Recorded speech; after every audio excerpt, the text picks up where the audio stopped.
Nos acompaña Víctor Romero, que es director del Censo. Víctor, buenas noches, bienvenido. Saludos, buenas noches, Yulisa. Saludos a doña Carmen. ¿Cómo estás? Todo bien, gracias. Esa diferencia de Yulisa y doña Carmen, ya se establece. Sí. Lo que pasa es que ya Yulisa la había visto un par de veces y a usted no la había visto, entonces hay que tratarlo bien, porque yo me imagino, y eso pasa en procesos electorales también, la ansiedad y el afán que ustedes han tenido, sobre todo porque estoy convencida de que el interés de la ONE y de ustedes es que esto sea exitoso. Entonces, para eso, con todas las críticas, todos los inconvenientes, me imagino la preocupación de ustedes. Bueno, sí, básicamente para nosotros ha sido de suma importancia tener el apoyo de los medios, tener el apoyo de la sociedad, el mismo apoyo de los equipos de empadronamiento. Hemos hecho un proceso exitoso, concluimos hoy con 28 provincias con unos niveles de cobertura aceptados dentro de los deseados. Sí tenemos el desafío en la Altagracia, en la zona de Verón, en el municipio de Santiago, en Santo Domingo Este y en gran parte de la circunscripción 1 y parte de la 2 del Distrito Nacional, donde tenemos, en conjunto con los operativos especiales, tenemos temas de recuperación de cobertura, que es garantizar a esos ciudadanos que todavía por X o Y motivo no han sido empadronados. Son municipios de las provincias que habíamos hablado que teníamos los mayores desafíos tecnológicos al principio por el tema de la conectividad, y con ellos entonces estamos trabajando ya con un número telefónico para, por demanda, las personas, las comunidades, la junta de vecinos que reporten que no han sido empadronados, entonces ir en ese operativo especial y garantizar la cobertura de esas demarcaciones que todavía nos faltan. ¿Por qué, señor director, no pudieron preverse los inconvenientes? Que cuando tú los ves ahora, tú dices, pero es que esto pudo preverse en el esquema de trabajo.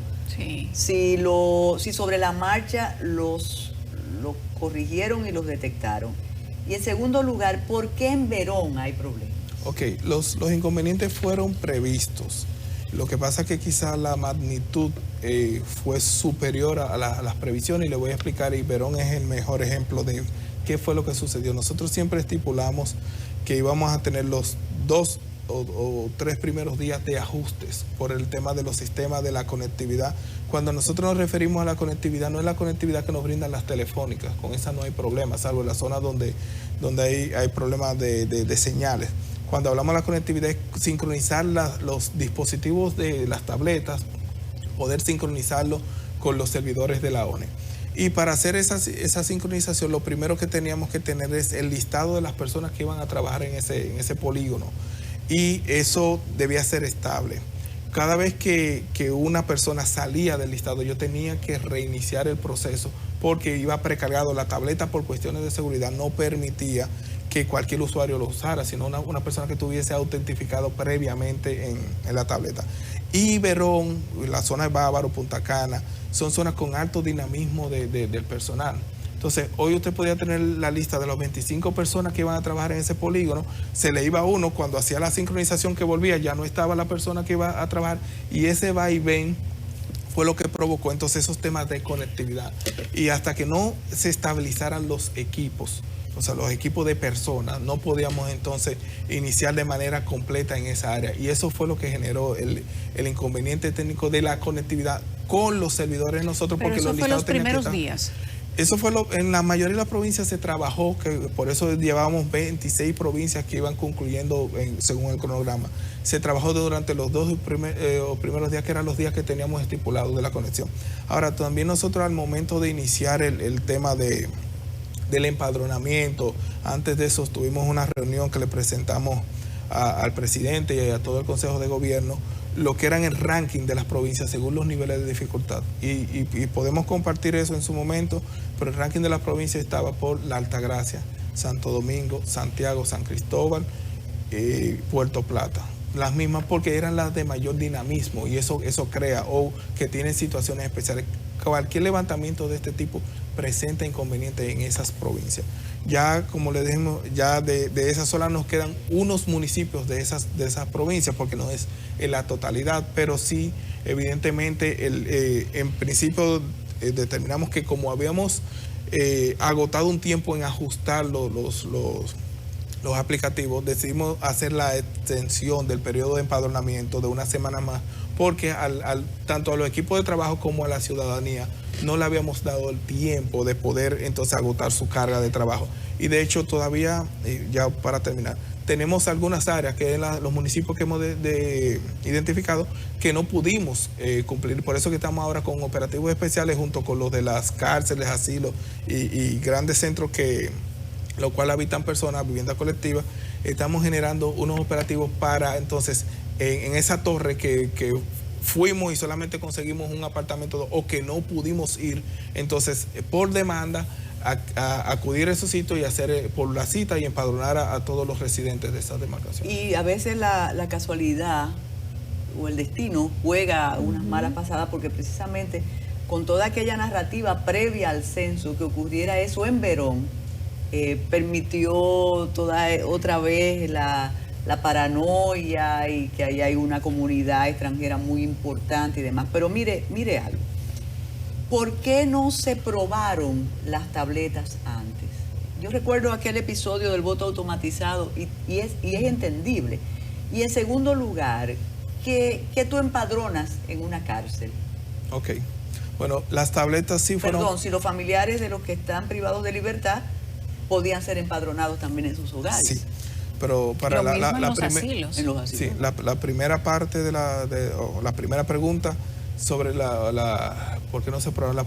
Las tabletas sí fueron probadas un año antes en Maimón, en una prueba censal que ejecutamos en Maimón, y todo funcionó claro. Está el tema del dinamismo, o sea, mientras mayor volumen, la situación, son mucho más equipos, estamos hablando de 35,000 equipos de manera simultánea, y hubo alrededor de un 10% que tuvo la demora en salir, o sea, estamos hablando de unos volúmenes considerables, que es el despliegue más grande que se ha hecho en este país durante mayor cantidad de tiempo. No hay un operativo que involucre tantos dispositivos. Y lo probamos, como decíamos, hace un año en Maimón y hace 5 meses en Lizao. Los equipos estaban probados. Fue un tema de la volatilidad del personal que no nos permitió, porque en algunos lugares la tecnología tiene algo muy bueno, o falla en si hay problemas tecnológicos, o falla en todos los lados, o no falla en ninguno. Aquí la falla que hubo fue por el tema de la volatilidad del recurso humano. No fue un tema tecnológico en sí. En lo referente a las cárceles y los asilos, ¿por qué se empadrona ahí? Bueno, primero, hay personas recluidas o privadas de libertad que no tienen familiares en otros puntos. O sea, no hay nadie que dé información sobre ellos. Y estamos trabajando sobre población habitual en República Dominicana. Y también hay un concepto muy poderoso en lo que es el empadronamiento, que es el residente habitual, o sea, el miembro del hogar, la persona que vive ahí. Y se define un residente habitual, una persona que tiene 6 meses o más en un hogar habitando, o aunque acaba de llegar tiene una permanencia, o se pretende que va a tener una permanencia durante mayor cantidad de ese tiempo. Una persona privada de libertad, 2 años, 3 años, 4 años, no entra dentro del concepto habitual del hogar, o sea, que en dado caso que tuviese un hogar de donde salió, no es parte de su hogar para los fines de definición del censo. Entonces, ¿qué le preguntan? ¿No le van a preguntar si tiene electrodomésticos? No, ni casa, ni habitación. Se le preguntan los aspectos sociodemográficos: edad, sexo, nivel educativo. Si ve bien, si oye bien. Los temas de la... Perdón, tengo un lapsus ahora. Pero los temas de la discapacidad, no, los temas de la discapacidad y el funcionamiento, que es lo que usted se refiere, si ve bien o escucha. O sea, se le pregunta la parte sociodemográfica de la persona. Los equipamientos y la parte del hogar y de la vivienda no se pregunta. Una vivienda colectiva sí se toma la georreferenciación para saber dónde está ubicado, pero no se hacen las preguntas asociadas a los equipos ni a los servicios que recibe la vivienda voluntaria. Director, el sello sin preguntas, y esa denuncia no fue parte de la teoría de la conspiración, sino que la primera la escuché de una académica muy respetada, que es Altagracia Pou, que ella denunció en sus redes que se despertó y vio la pegatina frente a su casa, y a partir de ahí muchas personas se sumaron, no solo en el Gran Santo Domingo, sino en el país. ¿Cómo ustedes van a solucionar eso? Hay muchas razones de las cuales se da eso. La voy a decir sin necesariamente mencionar el orden de la relevancia o la importancia. Hay una que es la primera, bellaquería de un empadronador, mala práctica de un empadronador, que es la que la gente asume que sucede, y no necesariamente siempre es así. Otra es travesura de niños, lo hemos vivido en las pruebas censales, lo vivimos con las etiquetas, las movían los muchachos, la pegaban, o jóvenes, lo que fuera, gente graciosa. Hay temas también inclusive de temas asociados a boicot, gente que se apoderó de un lote de etiqueta y lo iba pegando. Pero también quiero aclarar que aún en casos que la ciudadanía no entiende, una vivienda aún siendo rechazada, o sea, yo como ciudadano o como residente habitual de esa vivienda dije que no voy a dar la información al censo. Igual la vivienda es censada como estructura y lleva una etiqueta como estructura. O sea, aún yo haya negado, diga, yo no te voy a dar la información, pero yo empadrono la vivienda, yo sé cuál es el tipo de pared, tengo el tipo de techo, el tipo de piso, tengo la ubicación de la vivienda, no necesariamente sé la cantidad de aposentos o habitaciones que tiene, pero tengo una serie de informaciones que la veo y la puedo y la debo levantar como una vivienda ocupada con personas presentes que rechazó la entrevista. Y eso es una categoría y es una salida válida. Otro caso que puede haber sucedido es el caso de los múltiples intentos de un empadronador por gestionar, ya llegando el momento de cerrar el segmento o el área de trabajo, no ha conseguido, no ha contactado a residentes en esa vivienda y ya tiene que empadronarla como vivienda, aunque no tenga el tema de las personas. ¿Y cómo se empadrona como vivienda sin personas? Ahí les explico. Empadrona la vivienda, hace los registros. O sea, dice aquí hay una vivienda. Aquí hay una vivienda de pared de cemento, piso de tal cosa según aprecia, techo de tal material, y es una vivienda ocupada con personas ausentes. Igual las viviendas en construcción ya en su fase de término, recuerden que es un censo de población y vivienda. Entonces nosotros tenemos que empadronar esa vivienda ya en su fase de término, que tiene las paredes, que tiene ventanas, que tiene... Y vuelven luego No, en ese caso la vivienda no se hace. Ahora, lo que sí se hace y hacer los censos habitualmente es, si yo tengo una casuística muy grande de viviendas ocupadas con personas ausentes, entonces en ese caso, si hay una concentración, entonces debemos entrar a recuperar la cobertura de ese segmento. Por ejemplo, por decir, tengo un 30% de las viviendas de un área, de un barrio, que están ocupadas con personas presentes. Ya se pasó el periodo de empadronamiento, entonces hay que hacer un operativo para recuperar la cobertura en esos espacios que nos está faltando. O sea que lo de la etiqueta tiene varias aristas por las cuales se pueden tomar. Sí existe el tema de viveza de algunos empadronadores. Nosotros con los mecanismos de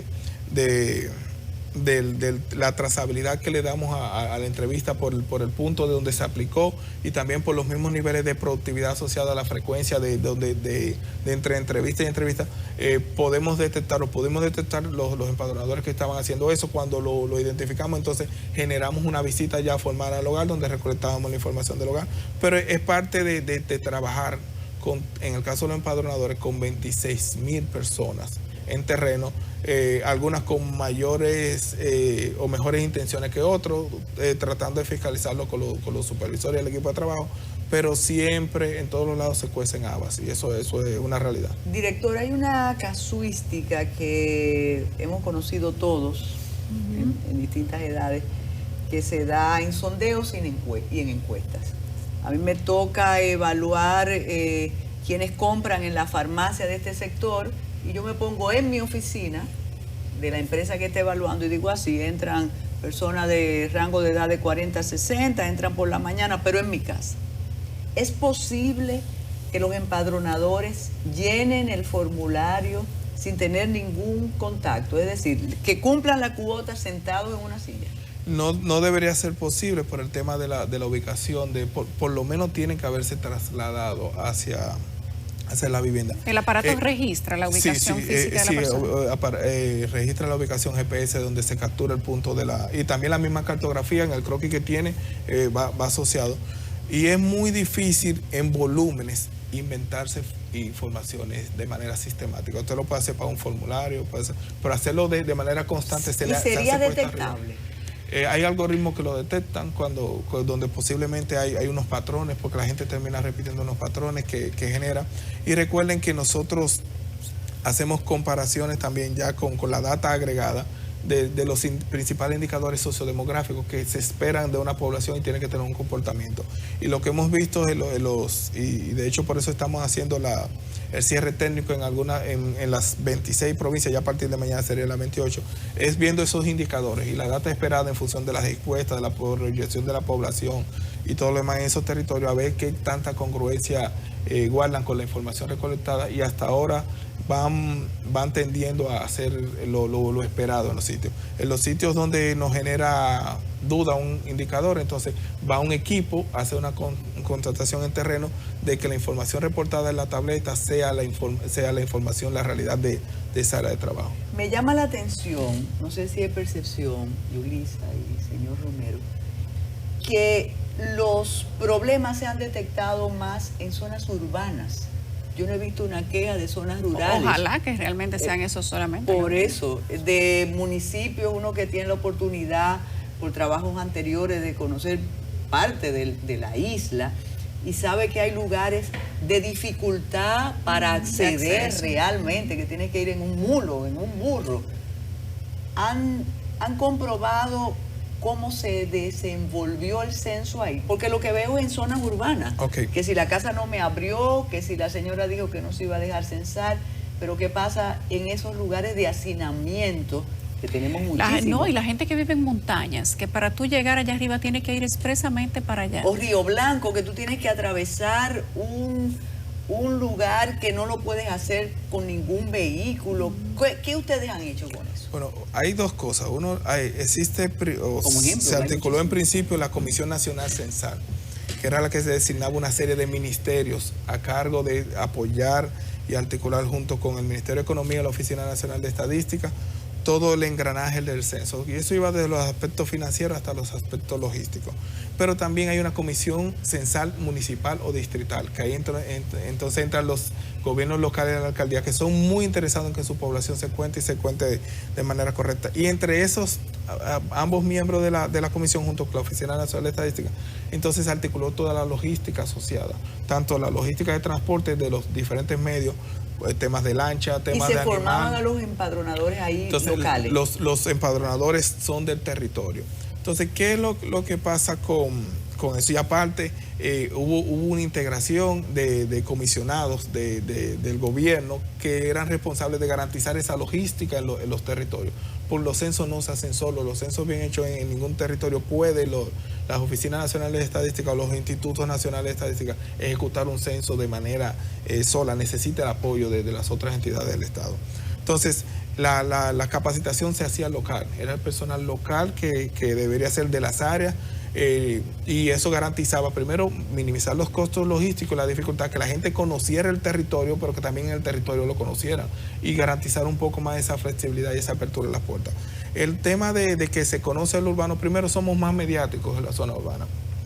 Si el censo tuviese dificultades mayúsculas, no hubiese forma de manejar el tema de las redes sociales y el interés de la gente de proyectar y de presentar cosas. La mayoría de las cosas que se vieron era recirculado por un grupo, lo tomaban de aquí, lo hacían, o en el mejor de los casos, o sea, no era algo sistemático, no era algo que se daba, son situaciones puntuales cotidianas en estos tipos de procesos, que lo que hemos hecho es tratar de, con todos los planes de contingencia, con todo, ir ejecutándola de la mejor manera en todos los ámbitos. O sea que podemos concluir que hasta el momento el censo ha sido con el rango de error esperado, con los incidentes esperados y con el desarrollo esperado.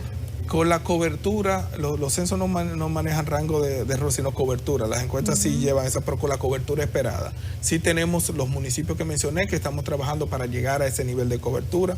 Los incidentes eran los esperados, son situaciones que... ¿Cuánto atracaron de los censadores? El número exacto no lo manejo. Pero fueron varios. Pero sí fue. Se robaron las tabletas. No fue invención, hay que decírselo a Peñaguaba, entonces. Sí. Hubo ¿cuántas tabletas?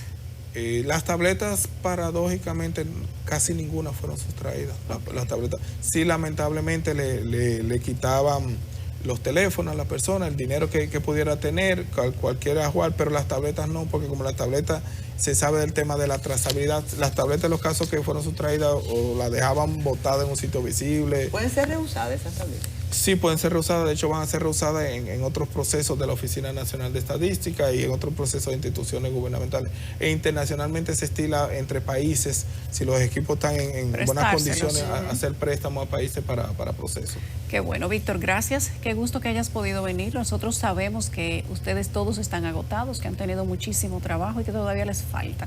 Les falta censar los centros donde hay grandes grupos y además tabular toda aquella información que es el trabajo más grande. Nos falta culminar porque ese proceso ya inició, pero culminarlo. Y en la tabulación ya tenemos el tema del procesamiento, porque como viene capturada de manera digital, tenemos el tema del procesamiento, que es un trabajo arduo, dura meses. Esto es un proceso muy largo.